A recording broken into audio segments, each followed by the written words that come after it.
In Scania, we produce the finest products, and it's our responsibility to give the best service to our customers to ensure that we keep them on the road and maximize their uptime.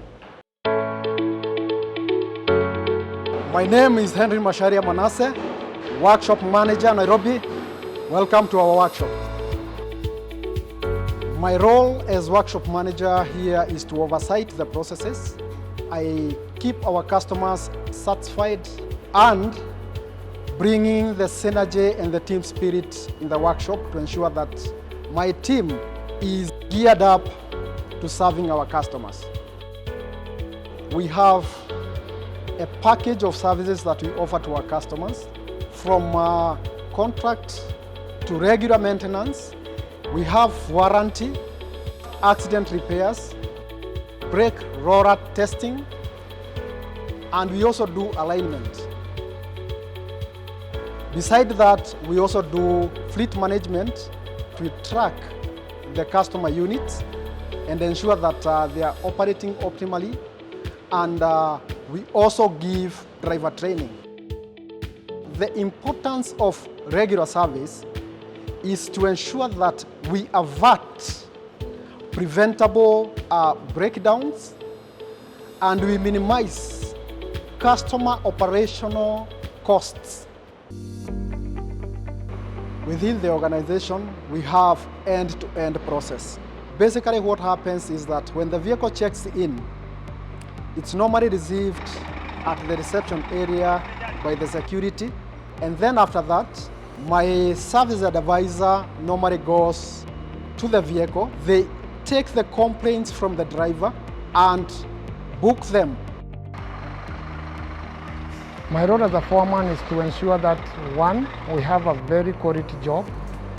Number two, what I do every morning after reporting to work, I ensure each and every technician is allocated the duties.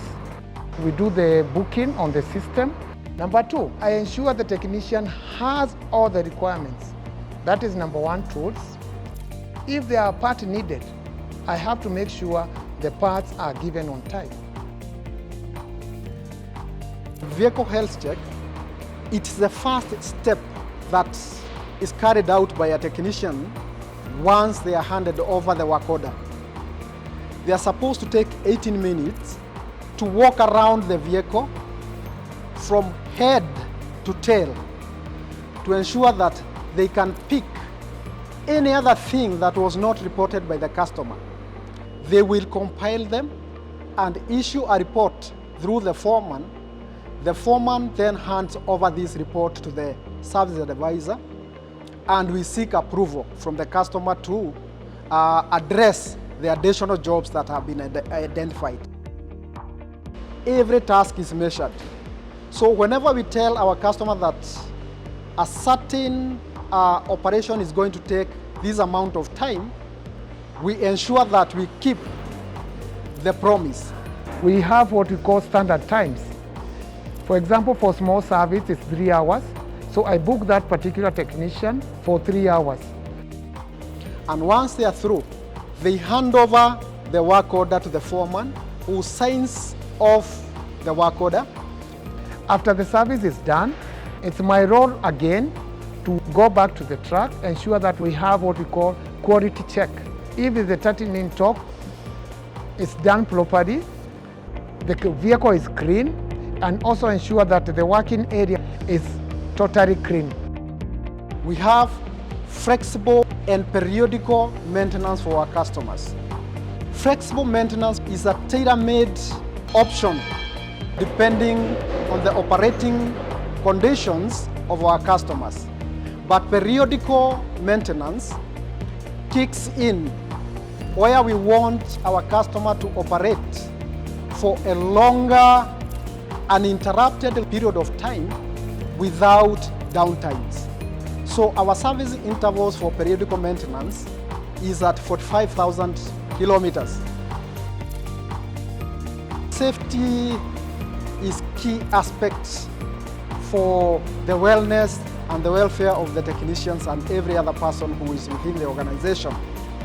Number one, from the starting of the job, ensuring that you have proper PPEs, especially when you are doing the welding or something, you have to have the proper PPEs, and after finishing the job, ensuring that the vehicle is well kept with the hood shop before it's been corrected by the owner. We have introduced digital tools for our technicians to report any risk observation in order to institute mitigation measures before an accident or a near miss happens. Any customer who is looking to service their unit with us is more welcome. We have the best technicians. We are well equipped with modern facility, and we offer 24/7 hours services that at any given time of the day, when you call us, we are always ready to move and ensure that we fix an issue.